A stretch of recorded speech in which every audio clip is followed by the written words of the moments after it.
Bom dia, tudo bem com vocês? Estamos aqui para estudarmos o segundo tópico da nossa lição Vencendo Gigantes.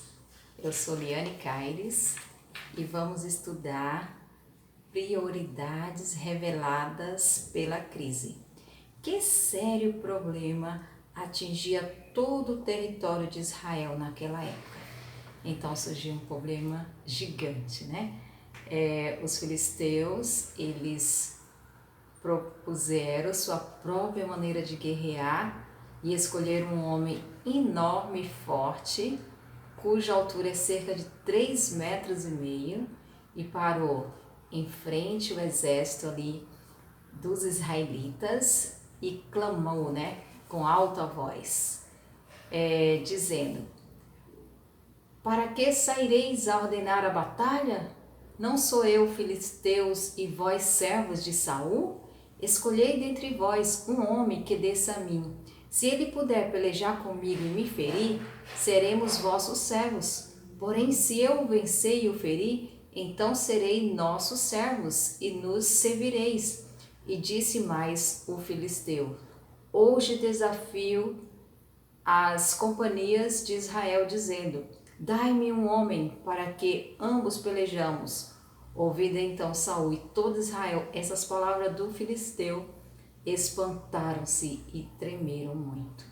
Então não tinha nenhum homem ali com preparo físico, né, que equiparasse aquele gigante Golias. Então, por 40 dias, o exército de Israel havia tremido diante do desafio ativo do gigante filisteus. Está aqui na nota. O coração desfalecia dentro deles ao olharem para as suas formas gigantescas. Sobre a cabeça dele havia um capacete de bronze, vestia-se de uma cota de malha que pesava 5.000 ciclos, cerca de 30 quilos, e tinha placas de bronze colorido cobrindo as pernas. A cota era feita de pequenas lâminas de bronze que se sobrepunham uma às outras, semelhante às escamas de um peixe, e estavam tão unidas que nenhum dardo ou flecha poderia penetrar na armadura. Então, aparentemente, era impossível derrotar aquele gigante. Qual era a principal preocupação de Davi na crise? Então, segundo a história, Davi foi enviado para estar ali naquele dia, e ele, quando ouviu aquele gigante falando, ele começou a perguntar ali entre os soldados o que aquele homem, o que Saul estava propondo para quem lutasse contra aquele homem. Outra preocupação dele era em relação ao desafio que Golias fazia com o nome de Deus, ao nome do Deus vivo, Deus de Israel. No versículo 26 de 1 Samuel 17 diz assim: então falou Davi aos homens que estavam com ele, dizendo: que farão aquele homem que ferir a este filisteu e tirar a afronta de sobre Israel? Quem é, pois, este incircunciso filisteu para afrontar os exércitos do Deus vivo? Então Davi tinha um zelo pelo nome do Senhor, né? Ele não suportou a ideia de ver aquele filisteu falando contra, né? Quem é o Deus de vocês que poderá livrar?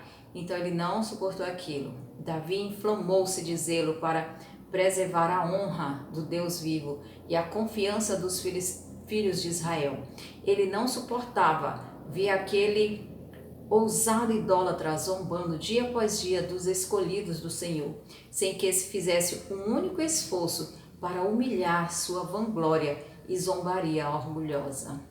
Então, como um filho defende a honra do seu pai, né? Assim Davi defendia a honra de Deus. Descreva a atitude do irmão mais velho de Davi, chamado Eliabe.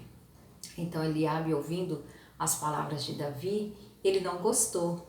E aí ele foi até Davi e falou: por que desceste aqui? Quem deixaste aquelas poucas ovelhas no deserto?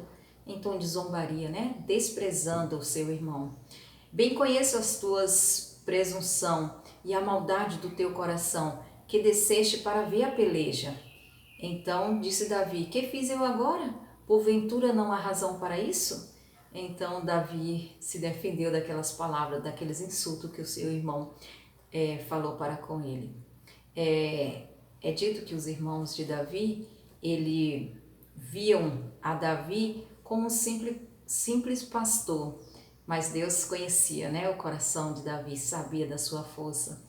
E a pergunta que Eliabe fez foi considerada como uma crítica à própria covardia por não fazer nada para calar o gigante filisteu.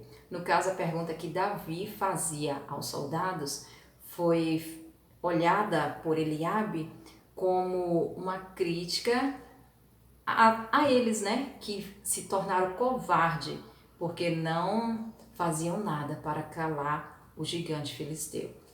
Amanhã nós vamos continuar nessa história. Amanhã falaremos sobre Davi e Golias. Fiquem com Deus. Amém.